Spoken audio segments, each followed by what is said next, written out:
The presenting sponsor of the Athletic Fantasy Baseball podcast is Topps.com and Topps Project 70. Topps is celebrating the 70th anniversary of its very first baseball card design with a new program that pushes boundaries while paying homage to its heritage. Project 70 has brought together creators of all kinds for this extraordinary set. Graphic designers, tattoo and graffiti artists, animators, illustrators, painters, and even a jeweler make up the artist roster. Each artist will select their own MLB players and Topps designs from any year to craft a unique story. Ever wanted to know what Babe Ruth or Mickey Mantle would look like in a 1980s Topps design? How about Fernando Tatis Jr. in a classic template from the 1950s? Now you can find that out and a whole lot more because 3 new cards launch daily all year long on Topps.com and are available for just 70 hours before they're gone for good. Head to Topps.com to learn more about Topps Project 70 and to check out which cards are live right now. Hello, everybody. What's up? And welcome into the Athletic Fantasy Baseball podcast brought to you by Topps. Check out Topps Project 70, celebrating 70 years of Topps baseball cards. Michael Beller and Derek Van Riper here with you. If you've been watching our shows on YouTube, you might notice Derek's got a little bit of a different feel behind him there. Derek visiting our buddy Eno Saris. So going to get some in-person rates and barrels happening. It's a lot of fun that you guys are having out there, DVR. A lot of fun. The least fun thing I'm doing is trying to find a place to live near here, but everything else has been amazing. I'm not really picking up a lot of that California sun yet, though. As you can tell, I'm a little pasty.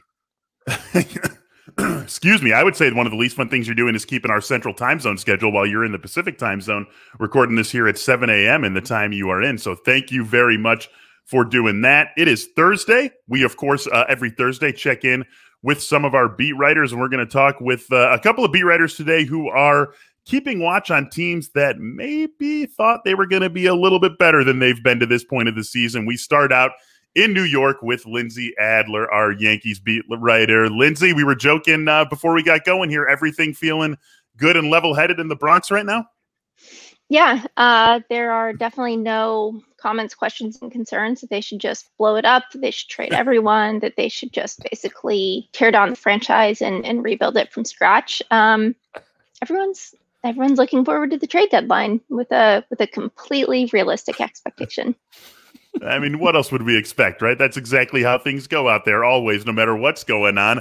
I would imagine that people are ready to see maybe something of a turnaround from Garrett Cole. He struggled a little bit in his last 2 starts. We haven't really seen a truly dominant Garrett Cole in big, bright lights start since the end of May, early June, perhaps, depending on how you would define a big, dominant start.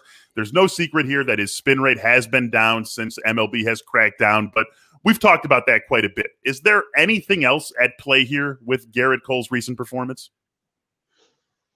I don't know. I mean, to me, when you look at sort of his pitch charts, you see sort of he's looking where to locate the fastball. He's still trying to throw the heater up high. It seems like he's trying to figure out how to locate it differently to get some of that same effect that he's really used over the last few years. He's also trying to locate on the corners more. But then, when you look at something like that, fastball he yanked to Rafael Devers in Boston a couple weeks ago for a 3-run home run. I don't know, yanking a pitch is yanking a pitch. It's like he just looks really tight to me, and like he's having to, think a little bit more, work a little bit harder out on the mound. So I don't know how much of it is that his stuff is or is not different. He says that he and the Yankees have looked into it and things look fine, things look similar.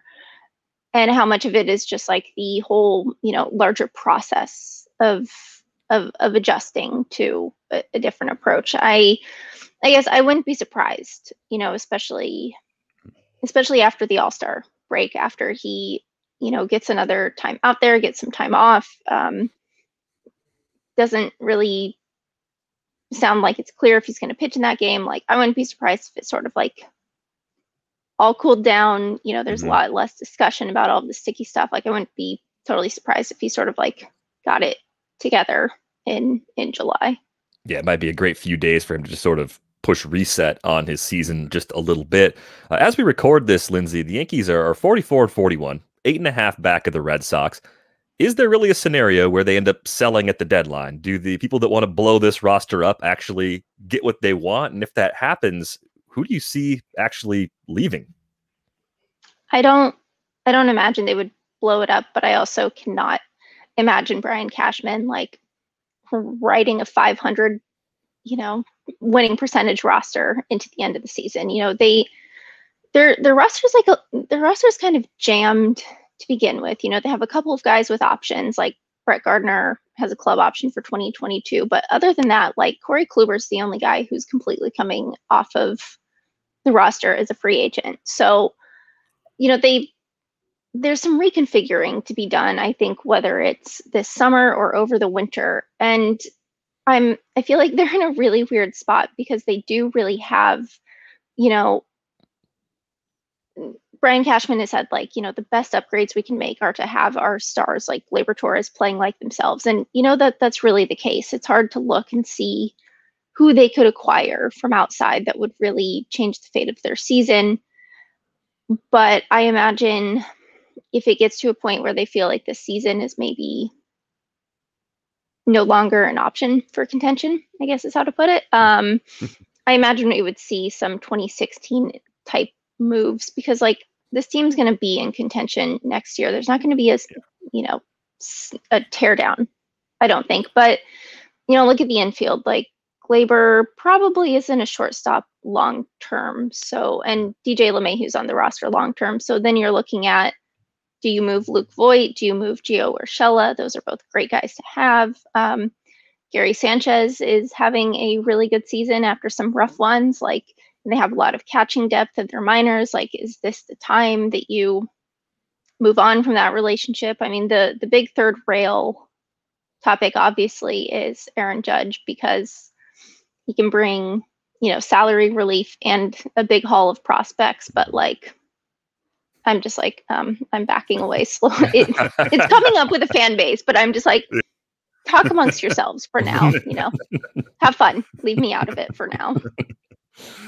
Maybe Luke Voit is one of those guys that they end up talking about, as you said, and he is showing some signs of getting going. We know it's been an injury-riddled season for him, but he is starting to hit a little bit. Is it as simple as just staying healthy, staying on the field, and we're going to see him hit the way he's expected to? I think so. I mean, Luke is like, I'm going to use this word. Luke is like a grinder, like he played through foot stuff, which I believe was plantar fasciitis last year, and he like led the AL in home runs and whatnot. So it's like, yeah, Luke Voigt's fine. Like the thing that's so interesting to me about Luke is like, he's not just a power hitter. He's like a pretty high average guy. Like he's a really good hitter and a really good player. And so, yeah, I mean, he had a weird spring. He had a weird start to the season. He said that, he thinks that when he came back, he was compensating in some of his mechanics. And so now after his second IL stint, he's had the opportunity to really just go out there and be himself. He feels healthy. He feels good. He feels ready to go. So, yeah, I mean, I just imagine that we'll start seeing Luke Voit again. Definitely good to hear that because when he's going good, the run production and the power from a fantasy perspective really jumps off the page. You mentioned Gary Sanchez looking more like good Gary again. He's walking, he's hitting for power, he's got the K rate at a pretty manageable level. He's hitting 279 with a 375 OBP and a 606 slugging percentage over his last 120 plate appearances. What's been the difference? Was there any sort of moment that sparked a turnaround, something he was doing on the side? Because good Gary is actually a really fun player to watch hit. Gary really went into this season, looking to sort of like reset his relationship with the organization. He had a lot of conversations with the Yankees. He had a lot of conversations with catching coach Tanner Swanson over the offseason. And there were a lot of things that like needed to be said between the two parties. Like Gary, I think historically has maybe not advocated for himself in the way that maybe it would be recommended that he should. It's like, I've been told that he's like a people pleaser. And so if someone brings an idea to him and says, like, Gary, we think this will help you, like he wants to be a good team player. And so he needed to just sort of like get to a point, I think, where he was just like, you know what, like I need to just go be Gary. And then I also think like Gary's been made the scapegoat for so many of their issues over the last few years, and like this year, like Gary's not the problem. You can't pin all of this on any one player, but especially not Gary. So it's like, in May and June, like Gary was like kind of just like flying under the radar, which is not something he's been able to do for a while. And so whatever ups and downs he was having, it was like the expectations were low, the pressure, the attention, those were both pretty low. And I don't know. Now Gary is Gary again. Good to see him back as the guy who he looked like he was going to become for his long haul just a few short seasons ago. You can't blame this on any one player. The Yankees have this sort of season, this sort of first half that it really doesn't meet expectations. You can't pin it on any one player. There are probably some fantasy managers who would like to pin their team struggles on what Gleyber Torres has done or hasn't done, as the case may be, this season. And this really dates back to last year. If we go back to 2019, we thought this was a superstar in the making, whether he moved off short or not. This was going to be a guy who just hit. And you go back to last season and you combine it with this season, and you've just seen a guy who has really, really immensely struggled. Can anyone, whether it's him, whether it's anyone around the Yankees, explain what's gone on with him the last couple of seasons? I don't know if this is like what fans want to hear or what they don't want to hear, but like to me, it really just sounds like sort of it's a larger confidence issue. We can talk about mechanics, power, XYZ, missing on, pitches A, B, and C, but like he had a tough time last year. He was, as Brian Cashman said, he maybe was not in great shape in 2020. He came into 2021 looking to work really hard and just has really sort of gotten bogged down by the issues with his results. And so a lot of it has just sounded like he's been pressing. There's been a few times where he's like hit a ball really well, hit it hard, hit it in the air, and then just happens to hit it to the deepest part of Fenway.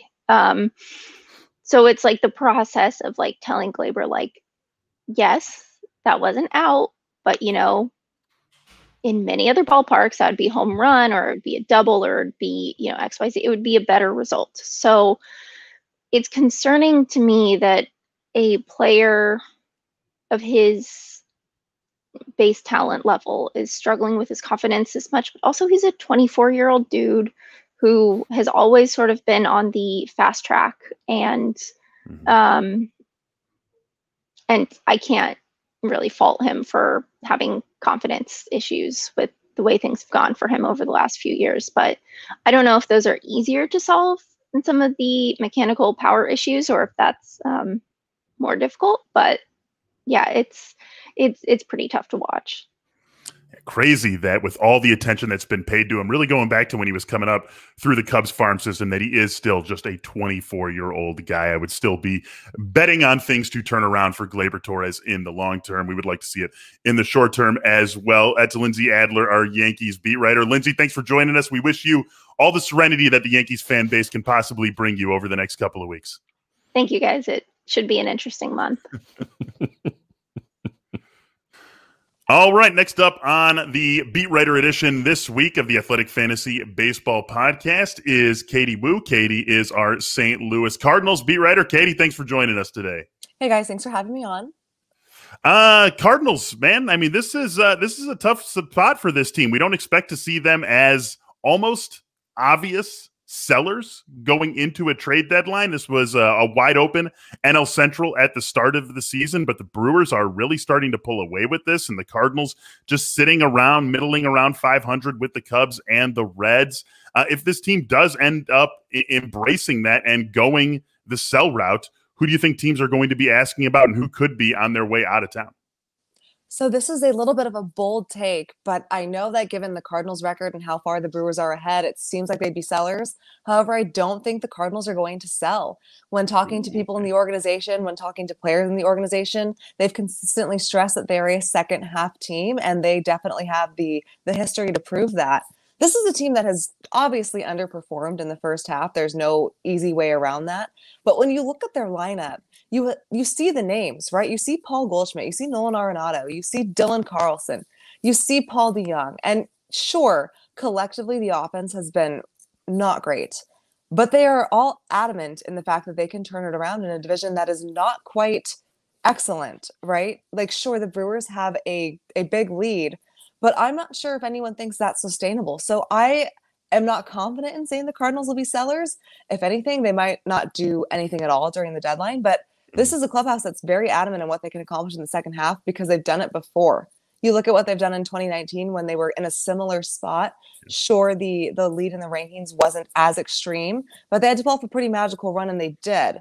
And in 2020, as we all know, they were brutalized by COVID. They were struggling just to put 9 players on the field at multiple points during the season, and they made the playoffs there then too. So I'm not confident in saying the Cardinals are going to be sellers. I really do think that they are going to be, if anything, buyers. Among the success stories this year is Tyler O'Neill. He's taken a pretty big step forward. What's been the most important part in his development to get him to this point where he's become a more consistent player? I think Tyler's been a very interesting story. I mean, he has the defense, obviously a 2020 Gold Glove winner. And this is his first full season as a starter. And he stressed that, it's a big learning curve, but he's really taken the Cardinals' offensive approach to heart. And that is being patient at the plate, waiting for your pitch. And when you find a pitch that you see driving it hard, obviously we see Tyler O'Neill. That's a pretty strong dude. And he's right. That's saying it nicely. He's really taken it to heart on the fact that, when he sees a pitch he likes, he can do some damage with it. It's been a really positive development from Tyler's side because, like I said, he has the defensive ability. The offense was the question mark. But if Tyler O'Neill and Harrison Bader, another guy who has fantastic defensive skill and has been waiting on the bat a little bit, if these two can become just major league average hitters, that's a huge boost for this offense. And I think Tyler's well on his way. Definitely feels well on his way. 557 slug, a 331 OBP, 15 homers, and 242 trips to the plate this season, embracing the power that so many of us thought that he could show if he ever got consistent playing time and consistent performance like we've seen from him this season. One guy who hasn't quite taken that next step, and he's a youngster, so we're not going to fault him for it just yet, Dylan Carlson. Obviously, this team very committed to him as an everyday guy, as it should be. We're not going to knock Dylan Carlson too much for what have been some ups and downs in his first full major league season. What would the Cardinals consider a big step forward in the second half, a second half win? What does a successful second half of the year for Dylan Carlson look like? I think a successful second half of the season for Dylan Carlson is a second half where he can put up numbers that resemble what he was doing in April and early May. I think right now Dylan's numbers have fallen, and it's pretty indicative of where the offense is as a whole. But this is the guy who went from batting 6th and 7th to batting 2nd, who's now batting leadoff. He's been jumped around a lot. He's had to play all 3 offense or defensive positions, and he's handled all of those remarkably well. When speaking with Dylan, it's kind of hard to remember that he is so young and that he is technically a rookie because he has this veteran-esque way of handling things. And you can see that in just his plate approach. I think that's why Mike Schilt made the decision to put him at leadoff on spots where Tommy Edman is not going to lead off, because Dylan Carlson knows how to see a lot of pitches. I think he'll be the first to say that his June did not go the way that he was going. His numbers have kind of fallen pretty dramatically over the last month. But one thing about Dylan is he's constantly soaking up knowledge from guys like Matt Carpenter, and Matt Carpenter's obviously a guy who knows what it takes to be successful in the leadoff spot there. So I think for Dylan's sake, it's just going back to figuring out how he was so successful in the early months of the season. But again, right where he is right now is pretty indicative of where the offense is. So I personally am not too worried about Dylan Carlson, and I don't think the Cardinals are either. He's had to step up and do a lot of things and learn on the fly for the majority of his first full season. And I think the Cardinals are pretty happy overall with what he's been able to do. Yeah, I always think a player that young could just have the switch kind of flip at any time. It could be the last 2 months of the season, it could be the last 6 weeks, last 4 weeks, whatever it is. Like, he has that extra level he could reach, and that would go a long way toward helping the Cardinals close the gap in the division. I think one other thing that's really important for me as I look at this team, if they're going to erase this deficit, Jack Flaherty has to come back healthy and pitch like Jack Flaherty pitches at his best. Where is he at in his recovery from that oblique strain? So we spoke to Jack Flaherty in San Francisco. He made the trip and just joined the team up there. He's from LA, so it was a quick trip for him. He won't put a timetable on where he's at, and neither will the Cardinals, but they are adamant in believing that both him and Miles Mikolas will return at some point in the second half. He's doing long toss. He's been able to come out of his regular light routine okay, and right now he told me that it's all about building up strength and building up repetition and making sure he can come out of that okay. So I do think that if the Cardinals plan on making that run of the second half that they say that they can, Jack Flaherty is going to be a huge part in that. I don't think he's going to be ready before the trade deadline by any means. It looks to me, I know, again, he doesn't want to put a timetable on it, but just looking at where he's at right now and what he's doing, that mid to late August would be maybe when you can expect his window to open up. But right now he says he feels good. He just misses being out with his guys, and he's taking it one day at a time and hoping that he can come out of the work that he's trying to do without any setbacks. If this team does end up standing pat at the trade deadline or making some minor moves around the fringes, and we're looking at basically the same team in the second half as we've seen in the first half, is there anyone who could expect a larger role, a different role, anything along those lines from what we've seen so far to this point of the season? That's a good question, but I don't think so. I think Matt Carpenter, he's been relegated to a bench role lately, a left-handed bat off the bench. And he's had to come in a couple more times with Paul DeJong struggling offensively, but it's pretty worrisome what Paul DeJong is doing. So I think if anyone needs to step up in the second half, it is Paul. And I think he'll be the first to tell you that. I mean, this is a guy that has the power. We've seen it. He's an all-star, but he's always been able to hit for average. And right now his average is below 200. He looks lost at the plate. He said, when I'm there, my swing looks exactly the same. When you look at the video, the swing is the same. And when I looked at the video, it's the same swing. It doesn't look like he's pressing by any means. It's just the results that haven't followed. So I think to be a complete team in the second half, Paul DeJong has to have a turnaround. He's pretty capable of that, I would say. He's proven it. But this Cardinals team is better with Paul DeJong in the lineup, but only if he can hit in the way that he has years prior. So I think that'll be one guy to keep an eye on.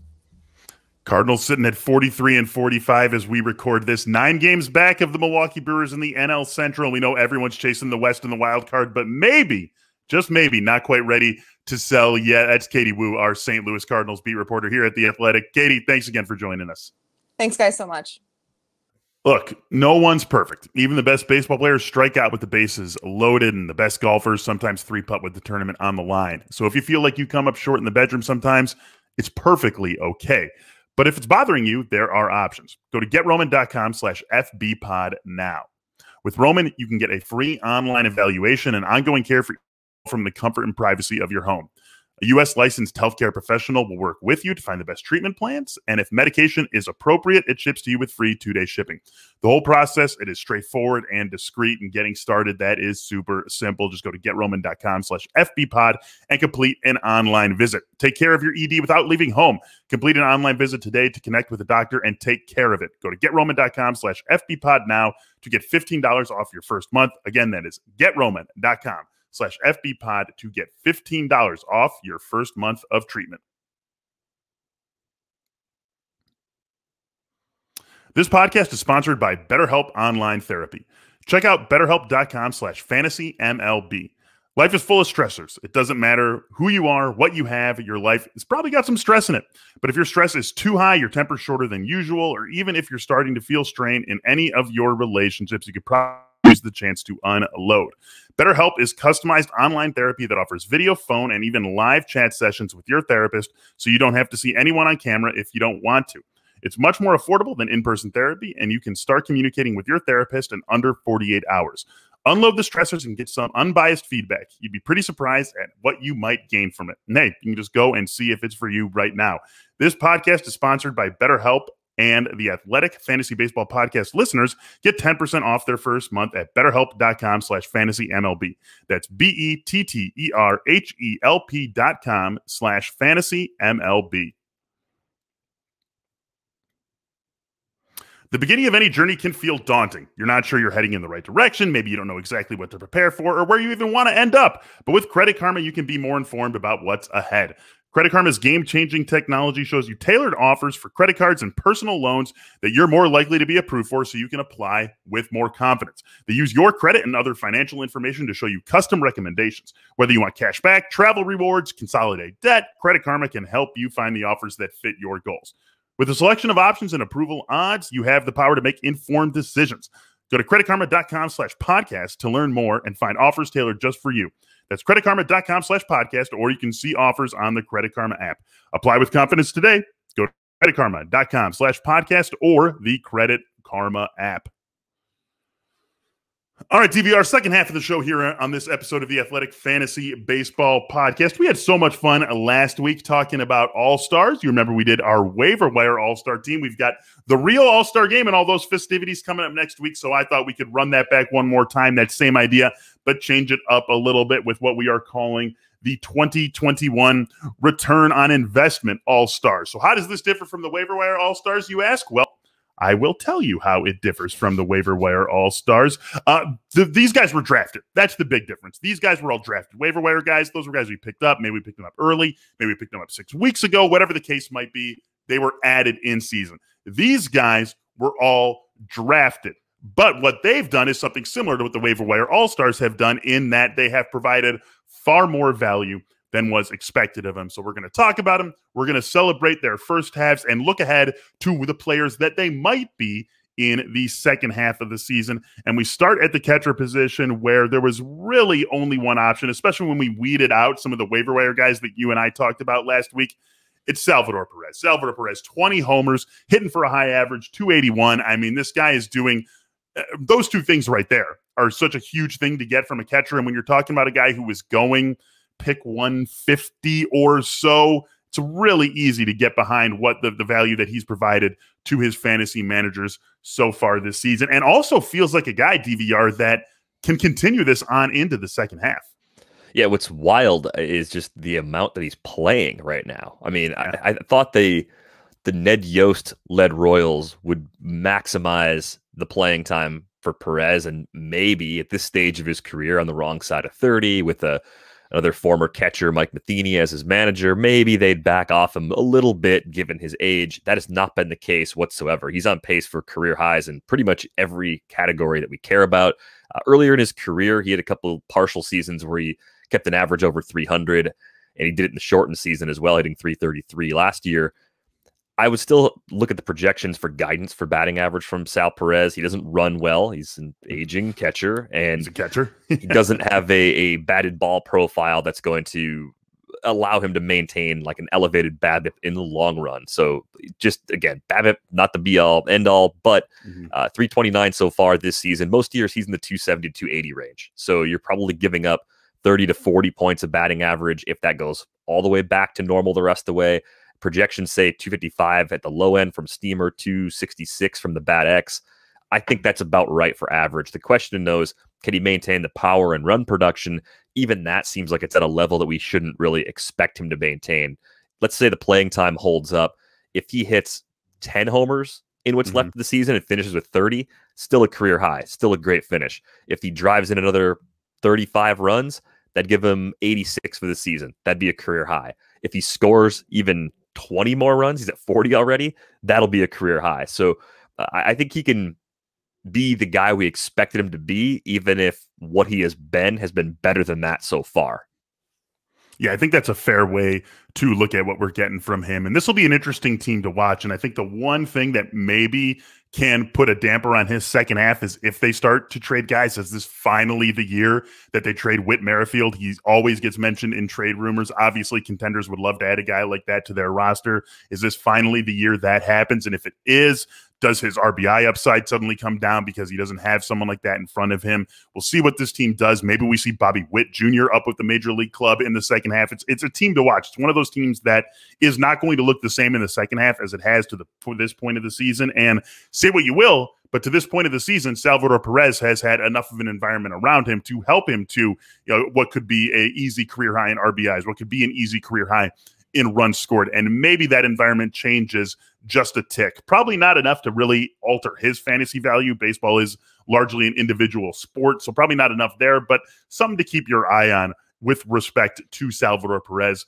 over the next couple of weeks of the season. The next guy, we had to get him in here somehow. We could have put him at third, even though he doesn't play third base anymore, but we wanted to stick guys to positions that they actually play. We have a few interesting things we've done. We've jimmied things up a little bit, but Vlad Guerrero Jr., if you will recall DVR back in March, this guy was going as a, maybe late fourth, early fifth round pick, something along those lines. And I think it's safe to say he's blown that out of the water. Just an unbelievable season. 341, 439, 679, 28 homers, 73 RBI. He's thrown you 2 steals, which maybe you wouldn't have expected at this point of the season. I mean, this guy has done everything. Basically, this was the year that Vlad Guerrero Jr. became the guy that we knew he was going to become at some point early on in his career. Yeah, I think the question is more, is he young Miguel Cabrera? Is he young Albert Pujols? I mean, is he that type of player where we're talking about a perennial MVP candidate for the next 4 to 5 years? I think even if this is similar to the Sal Perez response, even if the counting stats and the rate at which he's hitting home runs to this point, even if that slows a little bit down to the levels of projections, you're thrilled with the rest of season projections. These are about as good as you're ever going to see. The BatX has Vlad Jr. at 303, 387, 576 for the rest of the season, with 20 more home runs in the next 76 games, more than 50 runs scored, more than 53 RBIs. That puts him into the 120 runs and 120 RBIs, like flirting with 50 home runs range if that hits. Like, that's wild. So as much as anyone can sustain a pace close to an MVP level through 84 games, I think Vlad Jr. can actually do it. And it's amazing. I'm glad he's reached that level. It took a little longer than some of us had hoped, but is he a top 5 fantasy pick going into next season? Or if you're doing a second half draft even, would you take him as one of the first 5 players off the board, since the only thing he doesn't do is steal bases? Off the top of my head, I say yes, and it's because he's just one of the best hitters. And I mean, we've seen steals come back in a big way, DVR. I don't think people are going to be treating steals next season the way that we did this season, and assuming that there is this total lack, this total dearth of speed and guys who are going to steal bases. We've seen plenty of guys. I mean, just off the top of my head, I can Marcus Semien, Tommy Pham, guys who we thought would run a little bit, but have run quite a bit and are both in the comfortable double digits in stolen bases so far this season. And those are just 2 guys who, I'm not even trying to think of them, and they come right to mind. There are a lot of guys who do that, and that's all to say that maybe people won't be forcing speed to the top of the draft the way that happened this season. And when you're looking at Vlad, the guy he was always supposed to be, becoming that guy, still super, super, super young, 22 years old this season, 99th percentile in average exit velocity, 99th in max exit, 97 in hard hit rate, 99 in X slug, 99 in X batting average, 100 in X WOBA, 95 in barrel rate. This guy is a legitimately superstar elite hitter. And for me, that makes him an easy top 5 pick. I don't care if you guaranteed me he stole 0 bases in 2022. I'm taking him with a top 5 pick. Are you there too? Definitely thinking about it. Off the top of my head, I think he's in that group because we've drafted players who don't run in that range in the past when they are explosive in the other 4 categories. And I think that's a fair way to describe Vlad Jr.'s projection for the next couple of seasons. Yeah, absolutely. Someone who used to be in that group, wasn't quite there this year, but is on our return on investment team. How about what Jose Altuve has done this season, DVR? The power is back for Jose Altuve, and really this entire Astros team is back. There were more than a few guys that we could have put on this team. We limited ourselves to the number of Astros. There are some more that we'll talk about later, but I mean, Jose Altuve, the poster child for the rebound season that this Houston team is having, 286, 370, 508, 19 homers. The steals, not quite there the way they used to be, just 4 steals, but 52 RBI, 64 runs. Again, another guy who is just filling up the stat sheet and giving you this immense power at the second base position, filling everything up as well. Jose Altuve easily outpacing what was expected of him back in draft season when he was a 6th round pick. Yeah, I think the thing that jumps off the page to me, the home run to fly ball rate is up above 20%. He's done this before. He did it back in 2019 when he hit that career high 31 homers. It's hard to sustain that over long stretches of time, but had he been completely healthy in 2019, Jose Altuve might have hit 40 home runs that year. He had a shot at it with a full complement of games. So this is not necessarily a total fluke. I think I'd be more comfortable projecting 10 to 12 home runs the rest of the way. That's where most of the projection systems are. They're even a bit higher than I am. We know the batting average is going to be good. The plate skills have held up. I think we even knew a couple of years ago the speed probably wasn't going to go back up to that 30 steal level, and now he looks like a guy that's going to get you 8 to 10 more often than not. This looks real to me too. We're 3 for 3 so far. I mean, it's not a complete collapse where we're not a complete repeat where I think we're getting another 19 home runs over the second half of the season, but the bounce back made sense to me back during draft season, and he's come through even more than I expected him to. Something you love about him, too, is you just look up and down this Houston lineup, and we know they're going to be without Alex Bregman for a while, but you've still got Michael Brantley and Yuli Gurriel and Jordan Alvarez, and the way Carlos Correa has bounced back this season, a guy who we could have put on this list. Spoiler, he's not quite on it for us, but 291, 390, 517 out of Carlos Correa this season. There's a lot to like about what the rest of this team is doing. We've seen Kyle Tucker turn things around a little bit. Now he's got a 323 OBP to go along with the power that's been there for most of the season. It's all to say Jose Altuve is going to be hitting in a great team context for the rest of the season as well. Our third baseman, this is the one guy where I really cheated, DVR, because he has not played, I don't think one, I know he hasn't started a game at third all season. I don't think he's even played an inning at third, but I checked multiple providers, and he does qualify at third base across the board, and that's really all we care about in the fantasy world, right? Max Muncy, let's throw him on there. Could have played around, could have moved Vlad to third and put someone else at first, but just wanted to get Max Muncy on this team because, I mean, I feel as though Max Muncy has been perennially under the fantasy world since he came on our radar a couple of seasons ago, and maybe it's because maybe I feel that way because I tend to play in OBP leagues where he is a great player, maybe a very great player, and he's just merely great or merely very good in batting average leagues. But the slug is always there, and we're seeing it again this season, a 544 slugging percentage, 18 homers, and 300 trips to the plate. The OBP, gorgeous at 414. The batting average of 259, it doesn't kill you. Certainly not in this current environment in Major League Baseball. And again, that Dodgers lineup just helping him out. 50 runs scored, 47 RBIs, qualifies at three positions, the ones he actually plays in addition to third base. I just love everything we get out of Max Muncy year in and year out. Yeah, he's got his lowest strikeout rate as a Dodger right now, 18.5%. He's actually walking more than that, a 19.2% walk rate. What's not to like? The position eligibility is great. You can move him around the infield. I love having players that are both corner and middle eligible. He ticks those boxes.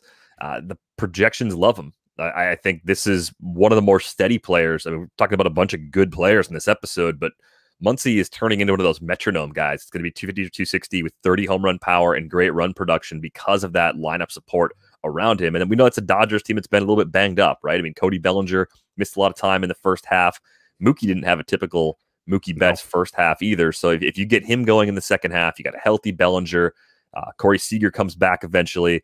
You could see those counting stats around that power actually go a tick above where they've been to this point. They could be more like a Houston caliber lineup going forward if those things fall into place. So I think he can meet the second half projections, but I think he could actually still exceed them, at least in the run and RBI categories. You know, it's pretty remarkable, DVR, because you look at this Dodgers team, and it's pretty easy to just look at the Dodgers on autopilot with what they've done for, almost the last decade, just completely dominating the NL West. And we know going into every year, they've got all this talent, all this star power, always favored to win the division. And if you don't pay close attention to him, if you haven't been paying close attention to him this season, you see the 53-34 mark. You're like, yep, Dodgers being the Dodgers, they're going to be a World Series favorite. They're making the playoffs, everything all good. But as you said, right, Bellinger's been hurt. Mookie did not have a Mookie first half. Justin Turner's been usual Justin Turner. Corey Seager's been hurt. They've had a ton of injuries in the rotation with Clayton Kershaw now going on the IL. Dustin May, they lost relatively early in the season. I think it's pretty easy to make the argument that for the first half of the season, Max Muncy is the Dodgers' runaway MVP. I don't know if anyone even challenges him, perhaps Walker Buehler, but I think I would give it to Muncy with the way that he has been the stabilizing force in the lineup.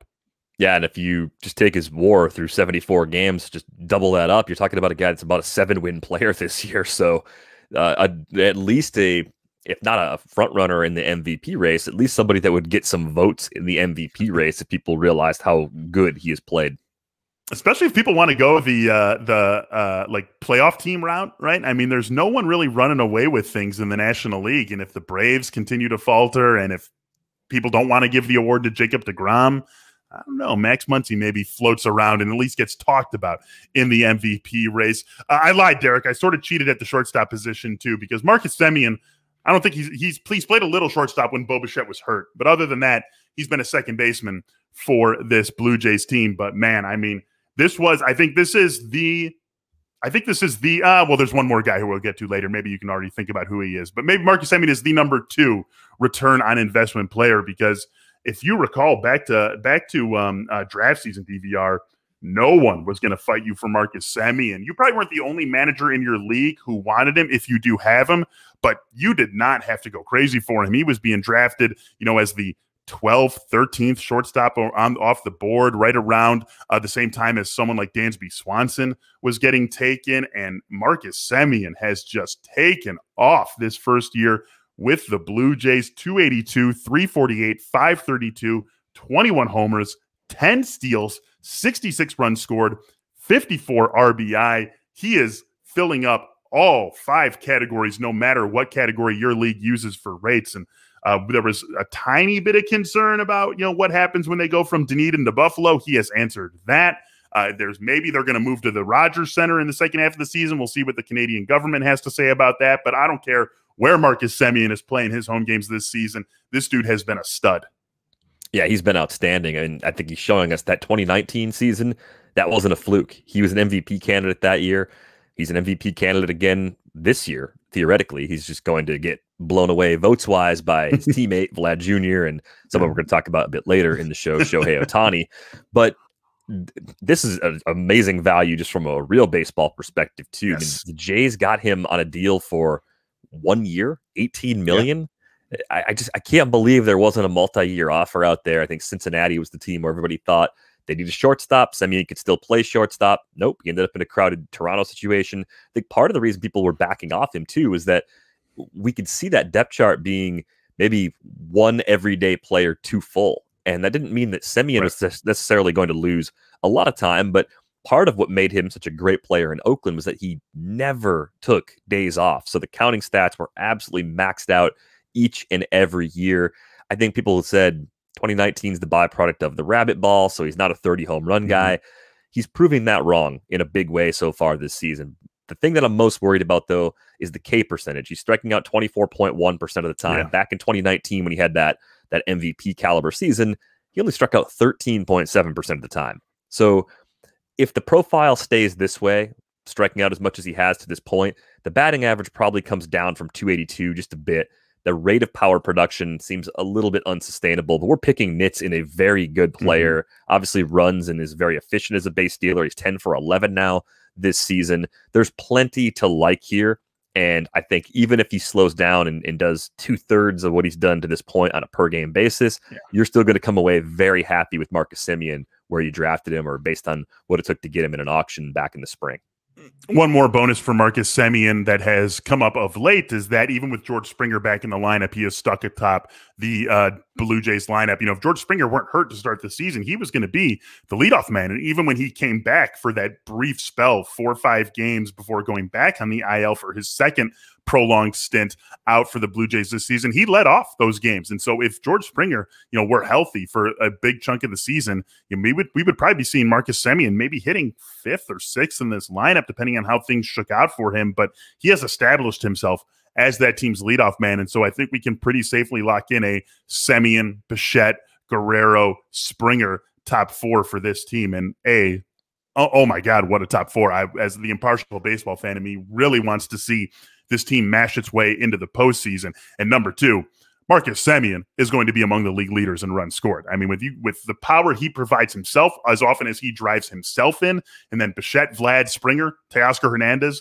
Kevin Biggio coming up behind him, this dude's going to score a lot of runs in the second half of the season. Let's move on to the outfield. We're keeping it to a traditional baseball outfield, not a fantasy outfield. So just 3 guys here: Jesse Winker, Jared Walsh, and Brian Reynolds. All 3 guys have provided just immense value this season. And Brian Reynolds, maybe even a guy who wasn't quite drafted, probably wasn't drafted in shallower leagues, maybe in 15-team mixers, he was getting called as one of the last guys off the board, but he has been just excellent this season. Jesse Winker really achieving the value that so many people thought he could provide earlier in his career. We're seeing it this year in a big way with the 19 homers, the 305 batting average, the 386 OBP. And then Jared Walsh, an easy guy to lose in that Angels team with what Shohei Ohtani is doing this season and the fact that they are yet again underachieving based on the talent. But Jared Walsh, 22 homers, a 282 batting average, a 340 OBP, a 571 slugging percentage. He's been another great story in a bad year for the Angels. You can take any of these guys and run with them. DVR, who do you want to talk about? Well, I think Jesse Winker has rest of season projections that point to him being an actual MVP candidate in the NL, right? We talked about that being a more wide open race. Nick Castellanos is in that boat as well. And this is a Cincinnati team that I think is still very dangerous because of those two guys. So I have a lot of confidence in Winker. It's backed up in the projections. Walsh made a swing change, I think, during the shortened season. That cut his K rate down and really just turned him into a different player. I kind of wonder if he's another Max Muncy, a little bit of a late bloomer, a guy who in the second half of his 20s started to make some adjustments and put all the pieces together. Looks like a really good development story for the Angels. Projections on him are actually better power-wise than they are for Brian Reynolds the rest of the way, so take that for what it's worth. And I think with Reynolds, the biggest concern I have is just the supporting cast could get even worse if they find a way to deal a couple players away on that roster. Maybe he's traded to a contender and then his whole situation is different. They don't necessarily have to make that trade right now, though. They could always make that trade in the winter when there are more possible suitors for his services. So I would say of all these guys, I'm least confident in Reynolds' power and run production, if only because the park works against him a little bit and the quality of the supporting cast, if he doesn't leave Pittsburgh, makes it really difficult to keep pushing for 85 to 90 runs in RBIs. But I believe in the talent with Reynolds. I mean, this is very similar to what he was doing back in that 2019 breakout, just with a big uptick in power. Yeah, exactly. And I'm not going to force you to cycle through every single name that's potentially on the trade market, but let's just say Brian Reynolds is made obviously available by Pittsburgh. He's got to be realistically one of the 3 best hitters available. I'm just trying to cycle through names that I've heard and just guys who I think could go. I mean, he would be very, very strongly sought after on the trade market if Pittsburgh lets it be known that he can be had. Totally agree. And he could end up in a much more hitter-friendly environment on top of having a better supporting cast. So even if he wasn't hitting in the same spot in the heart of the order with his new team, there'd be more upgrades than downgrades for him in just about every scenario leaving Pittsburgh at this point. Yeah, you and I talked about this a couple of weeks ago. The one I keep bringing up is the White Sox. It just makes a ton of sense. We're talking about a team that DFA'd Adam Eaton yesterday, even though they trotted out a starting outfield of Brian Goodwin, Brian Hamilton, and Leury Garcia. So this team is desperate for help in the outfield. Maybe they're getting Eloy Jimenez back. Maybe they're getting Luis Robert back. But Brian Reynolds would be, I think, a really nice addition for the White Sox. And so that's something to look at. But love all 3 of these guys. And I love this unofficial experiment the Angels are adopting, right? Where it seems like they're trying to figure out just how top-heavy a roster they can build. How many superstars can we get into one lineup and still go 78 and 84? Because they're finding a way to do it, right? They've always done it with Mike Trout. They're doing it with adding Jared Walsh, and they're doing it with adding the man, the legend, Shohei Ohtani. What was he even going for? I mean, in leagues that separated him as a pitcher and a hitter, which it's obviously a divide in the fantasy industry. But what hitter version of Ohtani was maybe a late round pick, maybe even undrafted in some situations because we didn't know exactly where things were going to go for him, but. I mean, this dude's going to be the MVP. This guy should, with everything Vlad Jr. is doing, Shohei Ohtani should run away with the MVP award, shouldn't he? And it's got a lot to do with the 32 homers leading the majors. This is incredible what we're seeing happen this season.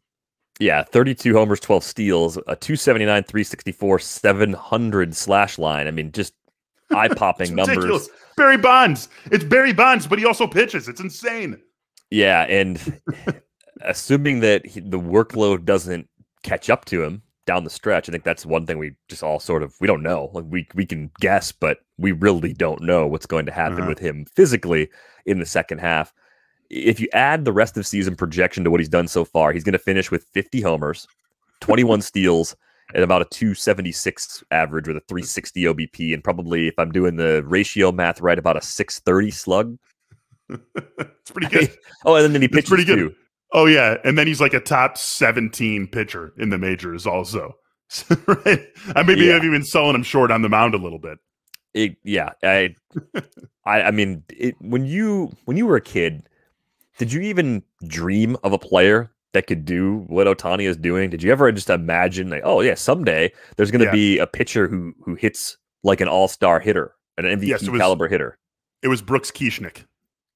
He thought Brooks Kieschnick was the original Shohei Ohtani, right? Well, I remember being like, Kieschnick was really cool at the time when we were kids. Yeah. Brooks Kieschnick was the kind of player where, like, this guy's amazing. Like, I gotta go get Brooks Kieschnick's autograph and go pick up all his rookie cards, and it was a fun story while it lasted. But this is unbelievable, and I think sometimes we get caught in the moment, and we don't. Sometimes we go overboard and like think something's better than it is because it's happening right now. And sometimes we go the extreme other direction and we don't fully understand just how unique something is. I hope we see this for a few years from Ohtani. Yeah. How could you expect that? Like this level is so hard to sustain as a hitter, even if he's 80% as good as he's been this year. Next season, that's a great season too. Yeah. But this could easily be a career year from a guy that does things that, frankly, none of us thought we were ever going to see on a baseball diamond in our lifetime.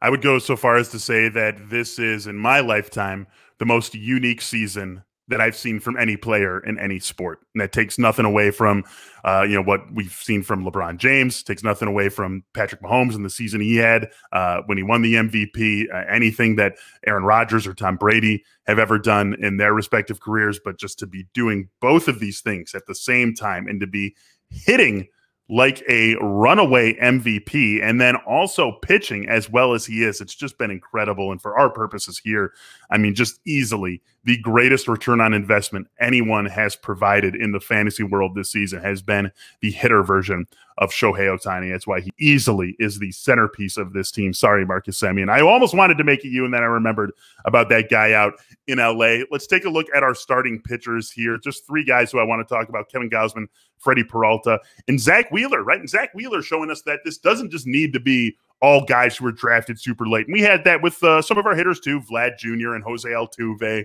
But Zach Wheeler has gone from middling, maybe SP2, high-end SP3 to one of the five best pitchers in the fantasy baseball so far this season. Gausman and Peralta are guys who jumped from way back in the pack on draft day to being top-end guys in the fantasy world and for their real-life teams this season. Been a great year for all three of these guys, but I really love what we've seen from Wheeler achieving the promise that he always showed in New York, never quite got to, though. Yeah, I mean, I think with Wheeler, the park is the only thing I'm worried about. I think the skills are real. He's made some adjustments that I think are largely sustainable. And I think with Wheeler, it's just been a question of health throughout his career, too. Missed a lot of time with injuries, of course, had Tommy John back when he was with the Mets. But another guy where the projections have now reached this sort of elite level where he would be, in a normal year, a true Cy Young candidate in the NL. And he's doing it in a year where, unfortunately, Jacob deGrom is just all three of these guys, right? Just realizing that. Yeah, and the other two, Gausman, I always liked him in Baltimore. I think I just gave up on him. I think I just thought I saw enough underachieving to where I finally thought he's just not going to be the guy that I expect him to be. So credit to the Giants for sticking to this and being the team that finally unlocked it for him.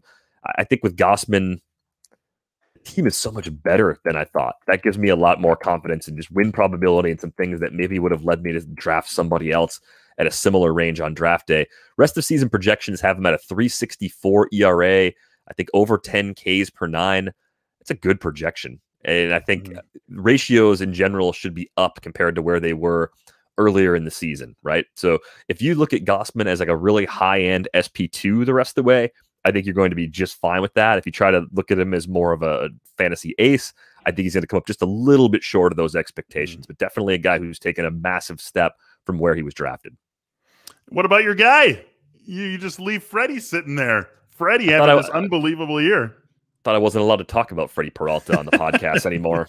That's like an Eno rule or a Nando rule. I will let you let your Freddie Peralta freak flag fly as much as you want, DVR.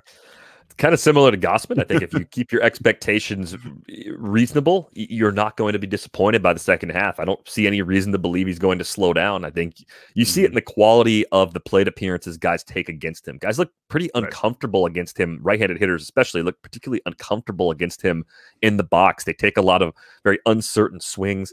The image kind of burned into my mind is Javier Baez swinging at pitches that are about to hit him in the face. Because Peralta is nasty like that. Tons of movement. Always been really deceptive. Guys just don't pick up the ball well coming out of his hands.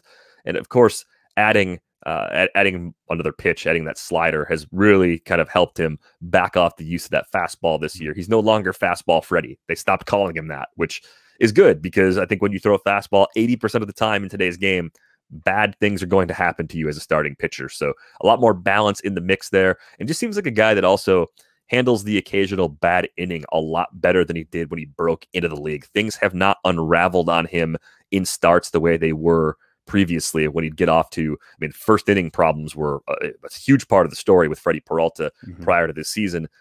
If he's had a bad inning, he comes back and delivers a clean one more often than not now. So I think there's just a little bit more of I don't know if that's a mental toughness or just the ability to cope with a little setback within a start that he didn't previously have. It's just insane, DVR, that we have these three guys, and we have Brandon Woodruff having the season he's having, Max Scherzer having the season that he's having, Walker Buehler, Yu Darvish, Trevor Rogers, Corbin Burns, all these guys just having years that if you stripped out any context and just looked at their season, you'd be like, oh, yeah, that's a Cy Young candidate. Oh, yeah, that's a Cy Young candidate. Oh, yeah, this guy must be being taught. Maybe he's not going to win it, but we got to be talking about him in the Cy Young discussion. And there isn't even a Cy Young discussion in the National League because of what Jacob deGrom is doing. Let's wrap things up here and look at our bullpen in the return on investment all-stars. We've got Craig Kimbrell and Ryan Pressly, both guys who were drafted as, like, Brian Pressly was maybe just inside the top 10 among closers. Craig Kimbrell more around the 15th-ish closer coming off the board, and they've both been excellent. Craig Kimbrell's been arguably the best closer in baseball this season. He's going to get traded in real life, and one of the few guys who gets traded as a closer and remains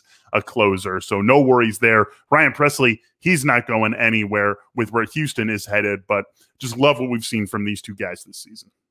Yeah, absolutely. And, with Pressly, I liked him going into the season because I didn't feel like he had a lot of competition for saves in Houston. They didn't have a clear-cut next in line. This guy is definitely our guy if Pressly falters. But I thought the skills over multiple seasons were also very stable, kind of fringy top 5 at the position, and that was fine. At the draft day price, it made all the sense in the world to me.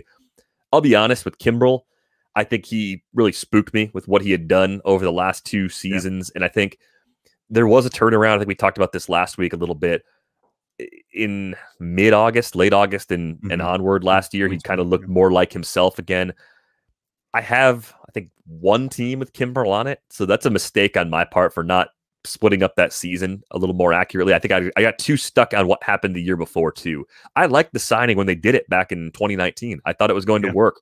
The delayed signing, I thought, oh, this is a guy that has a Hall of Fame building block for his career. It looks like a Hall of Fame closer at this point. Those guys age surprisingly well more often than not, and it's not all velocity for him. The breaking ball's nasty when he has it working. So I think I'm back in on Kimbrell, which doesn't help me at all because I feel like you are going to have to pay top dollar to trade for him at this point. Who's going to get him? Who makes sense? Like, I'm just looking at the standings and thinking about bullpens off the top of my head. San Francisco, I could see making a play for him. Toronto, maybe. Tampa, just because of what they do, maybe. Maybe Oakland makes a play for him. Right? But just thinking about the teams that could feel like we are a lockdown closer away from being the best team in the league, those are ones that jump out at me. I don't know if Boston would be. I mean, obviously the history, but maybe they're not super motivated to make that move. The Cubs are, if there's one thing to say about the Cubs, they're in a nice position with Craig Kimbrell. I feel like that could be the one guy who really does bring back a big piece at this year's trade deadline. Yeah, maybe the Padres in there too. I know Mark Melancon has exceeded our expectations this season, and he probably could have been a candidate for this segment in his own right. But I think the Giants make a lot of sense to me because Jake McGee is a great story and a guy that's really bounced back to put a few nice seasons together at the end of his career. But you'd feel a lot better about that team with one more great bullpen arm, especially with a guy like Kimbrell, who's been in those high pressure situations so many times. To have a guy like that finishing out games, if this Giants team does in fact make the postseason, I think that would go a long way toward helping kind of stabilize some things for one area of opportunity on that club. And if you are thinking of yourself as finding a way, if you're the Giants, to hold off the Dodgers, separate yourself from the Padres, locking down that bullpen, getting someone like Craig Kimbrell could be the way to go. But I do think, and I think it was Ken Rosenthal, perhaps someone on our staff, who said that he's going to be the most sought after guy at the trade deadline. And I do think that could end up being the case with him being available. All the teams that could use some bullpen help getting over the hump and being true World Series contenders. Any team that had this return on investment all-star team would certainly be a World Series contender, and for our purposes, one of the best fantasy teams in your league. That's going to do it for this episode of the Athletic Fantasy Baseball Podcast. Our thanks to Katie Wu and Lindsey Adler for joining us today. Our thanks to you as well for listening or watching the YouTube version. DVR and I back with you on Sunday to break down fab and waivers for the week ahead. Until then, have a great couple of days. Have a great weekend. We'll talk to you all on Sunday.